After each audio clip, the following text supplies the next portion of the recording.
Halo, jumpa lagi dengan saya Patrisius Juwandono. Selamat tersesat di channel saya. Tapi saya berjanji saya tidak akan menyesatkan Anda. Nah, pada kesempatan kali ini saya akan menyesatkan Anda pada penulisan artikel ilmiah populer. Gimana sih caranya menulis artikel ilmiah populer? Nah, saya secara singkat akan menjelaskan bagaimana kita menuliskan atau membuat sebuah artikel ilmiah populer. Mari kita simak penjelasan saya. Oke, saudara-saudara sekalian, ini adalah topik kita pada kali ini. Bagaimana membuat artikel ilmiah populer. Nah, apa itu artikel ilmiah populer? Artikel ilmiah populer adalah artikel yang ditujukan untuk publik yang bukan hanya kaum akademis. Jadi ini menulis untuk orang-orang di luar sana yang bukan mahasiswa, bukan dosen, mungkin pegawai kantor, mungkin abang gojek, ya, mungkin pedagang, atau mereka-mereka yang mungkin tidak mengenyam perguruan pendidikan di perguruan tinggi, ya pokoknya publik luas, bukan hanya sekedar dosen atau mahasiswa. Nah, artikel ini ditujukan untuk mereka baca dan mereka pahami. Nah, yang kedua adalah memuat sebuah argumen dan elemen-elemen pendukung argumen tersebut. Perhatikan kata argumen di sini saya tebali dengan maksud bahwa ini adalah suatu konsep yang penting di dalam artikel ilmiah populer. Jadi ketika Anda menulis artikel ilmiah, itu harus ada argumennya. Inti yang sedang Anda perdebatkan, inti yang sedang Anda coba yakinkan kepada pembaca. Jadi intinya ini Anda mau meyakinkan pembaca tentang argumen Anda.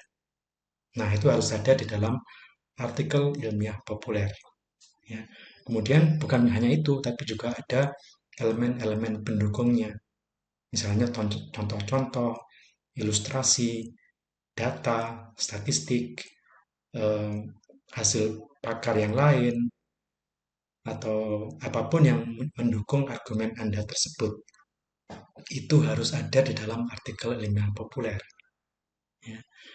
Nah, kemudian dari segi gaya bahasa, maka artikel ilmiah populer ditulis dengan gaya bahasa formal, tetapi kata-katanya tidak sangat teknis. Ya, jadi kata-katanya adalah kata-kata yang bisa dipahami oleh banyak orang, tidak hanya oleh pakar atau spesialis di bidang itu. Ya, jadi kata-katanya harus bisa dipahami oleh khalayak luas. Kemudian dari segi penulisan ditulis tanpa bab 1, bab 2 dan seterusnya. Jadi tidak sama seperti menulis skripsi, ya. Namun kadang-kadang ada subjudulnya. Nanti akan saya tunjukkan sebuah contoh artikel ilmiah populer yang sudah saya tulis, ya. Panjangnya antara 500 kata sampai 2000-an kata. Ya, jadi artikel ilmiah populer mempunyai ciri-ciri seperti ini. Oke. Nah, apa perbedaan antara artikel yang bukan ilmiah populer dan artikel ilmiah populer? Nah, misalnya untuk yang bukan ilmiah populer, maka kata-katanya akan sangat teknis seperti ini, seperti sebelah kiri ini. Pada taraf signifikansi 0,05, nilai P adalah 0,027, sehingga dapat disimpulkan bahwa ada perbedaan signifikan antara kedua kelompok. Nah, ini adalah bukan untuk ilmiah populer. Kalau orang bukan orang tidak kuliahan atau orang mungkin orang biasa, bukan akademis, bukan dosen atau mahasiswa atau bukan profesor, ya dia akan bingung ini maksudnya apa, ya karena kata-katanya terlalu teknis. Nah, bedakan dengan yang ilmiah populer. Ada perbedaan antara kelompok yang divaksin dengan kelompok yang tidak divaksin. Selesai.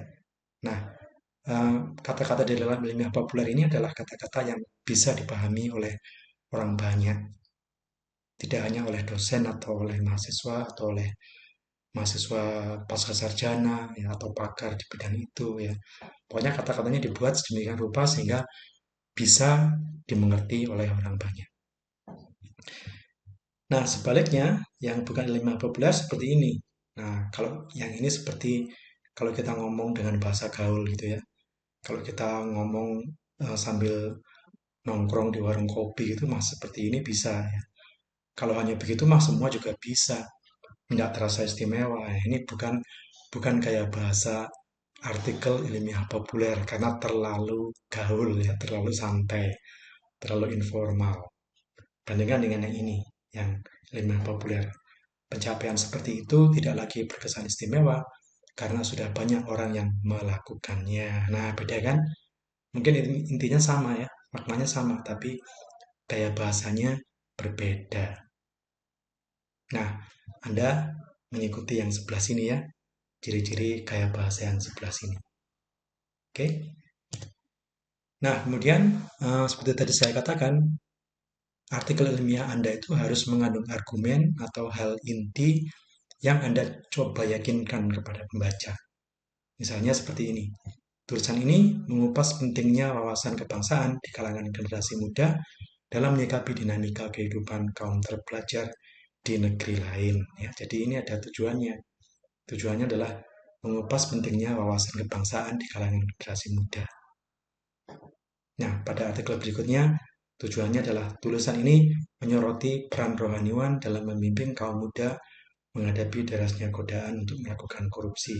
Ini salah satu contoh lagi bagaimana artikel itu menuliskan inti argumennya. Jadi nanti ketika Anda menulis, Anda juga harus secara eksplisit menerangkan tujuan dari paper Anda itu atau tujuan dari artikel ilmiah Anda itu.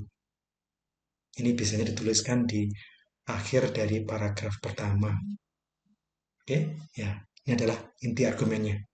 Sesuatu yang Anda perjuangkan, sesuatu yang Anda coba yakinkan kepada pembaca. Oke. Nah, selamat menulis, tapi sebelumnya akan saya berikan satu contoh paper saya. Oke. Nah, ini adalah contohnya. Nah, ini uh, tulisan saya sudah dimuat beberapa tahun yang silam di sebuah harian di Kota Malang. Judulnya adalah Kemampuan Analisis sebagai Bekal Bernalar Kritis. Perhatikan setelah menuliskan uh, sekelumit tentang latar belakangnya, maka saya menuliskan tujuannya. Yang saya catat tebalnya adalah inti argumen saya atau tujuannya. Tulisan ini bermaksud mengupas secara padat singkat apa itu kemampuan berpikir analitis dan bagaimana para pendidik bisa menanamkannya lewat praktek pembelajaran. Ya, ini adalah inti argumen yang akan saya perjuangkan habis-habisan di bagian selanjutnya.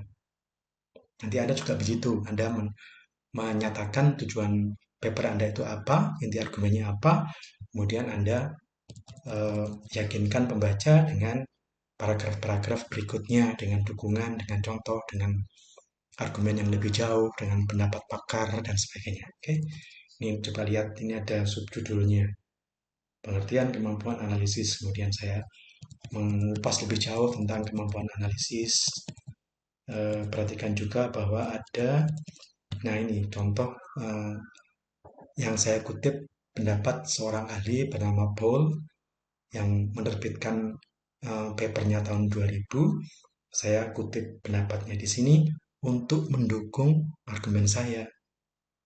Begitu ya. Jadi itulah ciri-ciri sebuah artikel ilmiah populer. Oke. Nah, tidak terlalu panjang, ini sekitar berapa? 738 kata, jadi sudah cukup memadai untuk sebuah artikel ilmiah populer. Oke, selamat menulis, stay safe, stay healthy, goodbye.